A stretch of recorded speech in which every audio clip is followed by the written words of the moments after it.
Il est étudiant du côté de l'École des métiers du meuble de Montréal. Vincent Tardif a gentiment accepté notre invitation. Bonjour Vincent. Bonjour. Merci d'être là. Ça fait plaisir. Vincent, parle-nous de ton amour pour le meuble, pour le bois, pour les matières premières. Comment ça a commencé? Moi, ça a toujours été. Dans ma famille, mon père est dans le domaine, deux de mes oncles sont dans le domaine.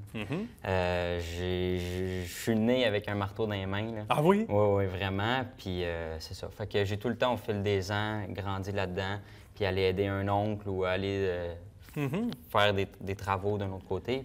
Puis, fait que moi, le bois, je connais ça. C'est ton affaire. Oh, oui, vraiment. Donc, tu as appris très jeune. Oui. On dit que c'est souvent l'une des meilleures écoles. La meilleure, on le sait, c'est ici, là. C'est clair. Mais l'une des meilleures écoles d'apprendre sur le terrain, comme on dit, pour ne pas dire autre chose. Bien, Et c'est vrai. je En partie. pense que oui. Moi, j'ai appris avec des personnes en plus avec qui que j'affectionnais, qui sont soit mon père ou mes oncles. Fait qu'il y a une certaine relation aussi qui se développe. Puis la personne qui me le montre a plus de facilité puis plus d'attention à me le montrer, plus qu'il y a de l'intérêt. Puis Une bonne communication Une aussi. très, très bonne communication. Fait que c'est pas d'apprendre sur le terrain, vraiment dans une entreprise ou quelque chose comme ça. Moi, côté entreprise ou production, zéro là, de mon côté. Ah là. bon? OK. C'est vraiment minutie, puis l'important, c'est le travail final. Le temps qu'on y passe, c'est pas important. C'est comme ça que moi, j'ai appris. Bien. Comment s'est passée l'école, Vincent? La question qui tue. Avant ça, quand on sait que c'est ce qui nous attend, ça semble être clair, donc, comme tu le disais, très jeune. Il faut quand même aller à l'école, ce que certains appellent l'école normale, l'école conventionnelle, l'école classique au privé ou au public. Est-ce qu'on a hâte que ça se termine pour aller travailler à la maison?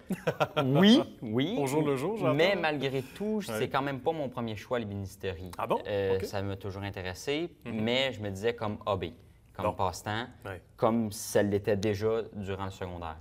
Puis fait que je me suis orienté vers d'autres choses. Le cégep, ça n'a pas fonctionné. Je n'y ai pas vraiment trouvé ce que je recherchais.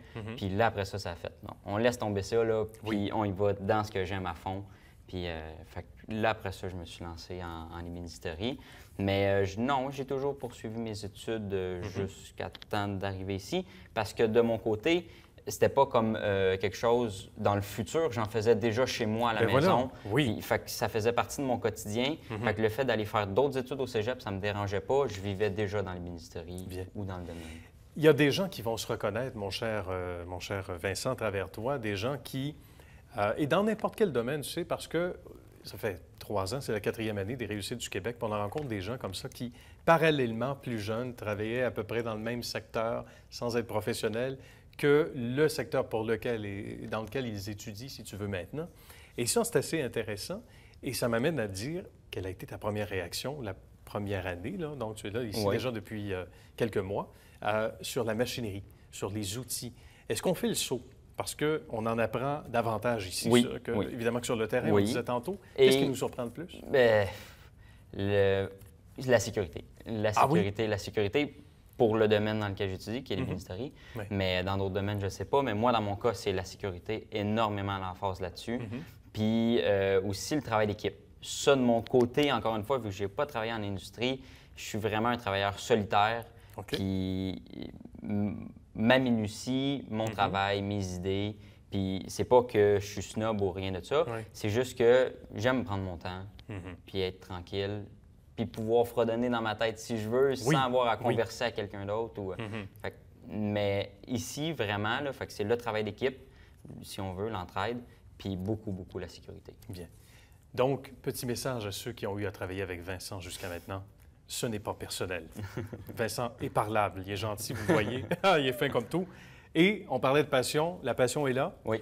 Ça, elle est entretenue à travers les mois que tu passes ici. Oui. Il n'y a pas de déception, là? Non. Et aussi grandissant en plus. Moi, de mon côté, après ça, ça a continué à fonctionner dans ma tête.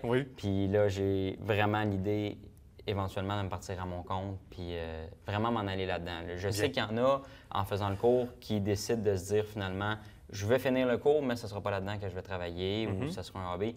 Moi, c'est je vais finir le cours, puis je vais aller encore plus loin que ça, à mon compte, puis c'est l'idéal. Oui, mais tout à fait. C'est mon but. Pour le type de travailleur que tu sembles être, à la lumière de ce que tu nous livres comme description, Vincent, d'être à l'aise pour travailler seul, de vivre avec ça, petit peu de comptabilité à travers ça. Les chiffres, on n'a pas le choix, ou sinon on demande aux gens de l'entourage qui s'y connaissent. On est en affaires. Ouais. Merci beaucoup, Vincent, Ça fait d'avoir plaisir. partagé ça avec nous. Bon Merci succès. beaucoup. À très bientôt. Merci.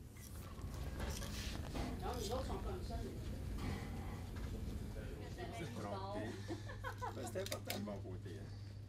C'est important. Étudiante toujours du côté du rembourrage artisanal, Stéphanie Aubineau, qui est notre invitée. Bonjour Stéphanie. Bonjour. Merci d'être là. Vous plaisir. êtes ici depuis quelques mois en rembourrage. Parlez-nous de vos premières impressions rembourrage artisanal, faut le dire, parce qu'on parle d'un travail très artistique ici. Moi, j'ai commencé en juin, donc je suis un peu nouvelle dans la formation. Mes premières impressions, c'est la multitude de possibilités qu'on a de transformer, de renouveler des fauteuils, des assises, etc. Oui. Et je ne pensais pas que ça pouvait être aussi important. Bien. C'est la première chose qui m'a impressionnée dans le domaine. Là. Ah oui. La variété, et ma foi, je pense que vous êtes d'accord avec moi, et mieux placé que moi encore pour réaliser le tout, mais ce que je vois du premier coup d'œil ici depuis mon arrivée, la variété de matériaux, la variété de tissus, la variété également de pièces principales des sièges d'auto, des chaises, nouveaux, comme de nouvelles pièces, mais aussi des meubles antiques. On n'a pas le temps de s'ennuyer, là. La variété est au rendez-vous. Non, c'est ça. Voilà, on va toucher un peu à tout. On a des modules où on va faire du siège auto, comme vous disiez, où on va tout enlever les matériaux du siège, puis refaire comme ça nous plaît, etc., sans imposition de refaire exactement le même tissu avec tout ça. Bien. Puis après, il y a des deux modules neufs. Donc là, on va avoir des mobiliers neufs qu'il faut revêtir, pareil, la même chose, et des modules de restauration où là, on va plus dans enlever des vieux tissus puis refaire pour redonner un peu une seconde vie. Là. C'est encore donc tout récent pour vous, mais vous aviez fait au départ la finition. Et ça, la finition, c'est donc entre autres le bois. Il y a des exemples que l'on voit à gauche et à droite autour de nous quand il y a du tissu, mais aussi du bois. Donc, il faut restaurer le bois et on fait du rembourrage, etc. Vous me direz probablement le meilleur des deux mondes? Entre les deux, c'est complémentaire, avant tout. À date, je n'ai pas de préférence. J'aime vraiment les deux parce que les deux sont très créatifs. Bien. Et non, c'est vraiment... je pense que quand j'aurai eu mon cours de rembourrage, les deux vont être vraiment complémentaires. Et quand je vais arriver sur le marché du travail, effectivement, j'aurai un bon bagage. Bien. Ouais. Parlons-en, Stéphanie, en conclusion. Qu'est-ce qui vous attend sur le marché du travail? Qu'est-ce que vous voyez dans votre boule de cristal, comme on aime le dire à nos invités? Où est-ce que vous vous voyez particulièrement? Moi, je me vois partir ma compagnie et faire plus de la récupération et de la transformation mobilier. Ouais, c'est vers là que je me lance. Je pense que vous avez ici, grâce à l'École des métiers du meuble de Montréal, toutes les clés en main. Un coffre, je pense. Un coffre à outils bien rempli. Merci infiniment. Merci beaucoup, Stéphanie, puis à une prochaine, souhaitons-le. OK, merci.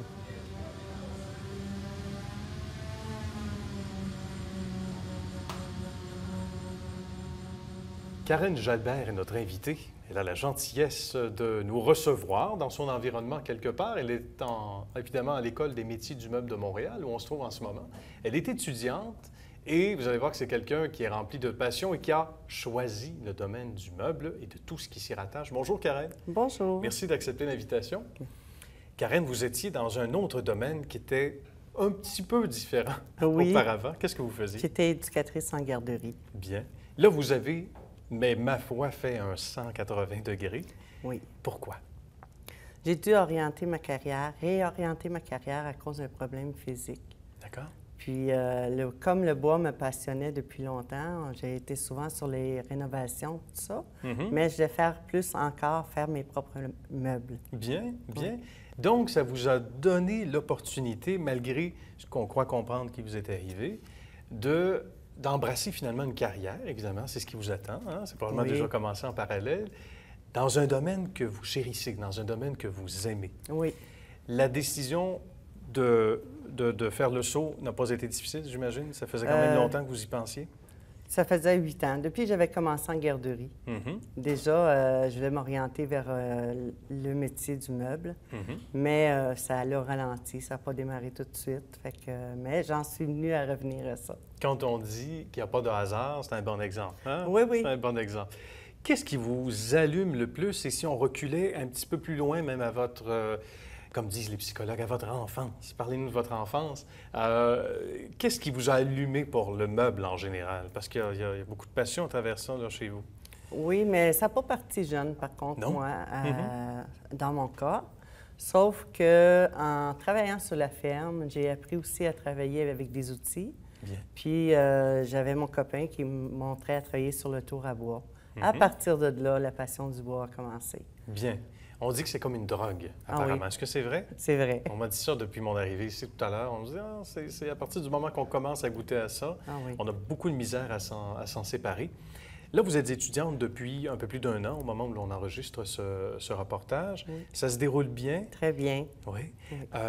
Qu'est-ce qui vous a le plus étonné ou agréablement surpris depuis votre arrivée ici? Moi, c'est apprendre à travailler avec précision. Je pense que ça a été mon plus gros défi Ah oui? à moi. Mhm.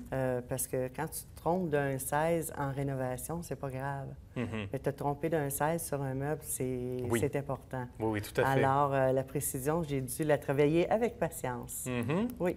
Contente de ce que vous avez réalisé jusqu'à maintenant? Oui, je vois depuis le début à aujourd'hui qu'est-ce que j'ai réalisé, Bien. puis et l'amélioration aussi. Ça doit être assez fascinant, justement, de voir les résultats. Quand on travaille fort, on travaille avec notre cœur, du mieux que l'on peut, mais que quelque part, comme vous le disiez, où la précision est si importante dans un domaine qui ne demande pas mieux que ça, de voir finalement qu'on a progressé beaucoup, ça doit être... Il n'y a pas de prix pour ça. Ah ça non, doit être c'est une satisfaisant. fierté intense intérieurement. Bien. Qu'est-ce que vous avez le goût de faire à la suite, à la fin de cette formation-ci, à l'École des métiers du meuble de Montréal? Moi, c'est sûr que j'aimerais ça aller travailler chez des artisans Mhm. ou avec des décorateurs. Bien. Oui, parce qu'on en demande beaucoup. Oui. Il y a une belle fenêtre qui s'ouvre là, sans mauvais jeu de mots, effectivement. C'est ça. Donc, c'est un domaine où on vous voit très bien cadré. Donc, on va vous souhaiter la meilleure des chances, Karen. Bien, merci. beaucoup. Merci d'avoir accepté l'invitation. Merci à vous. À bientôt. À bientôt.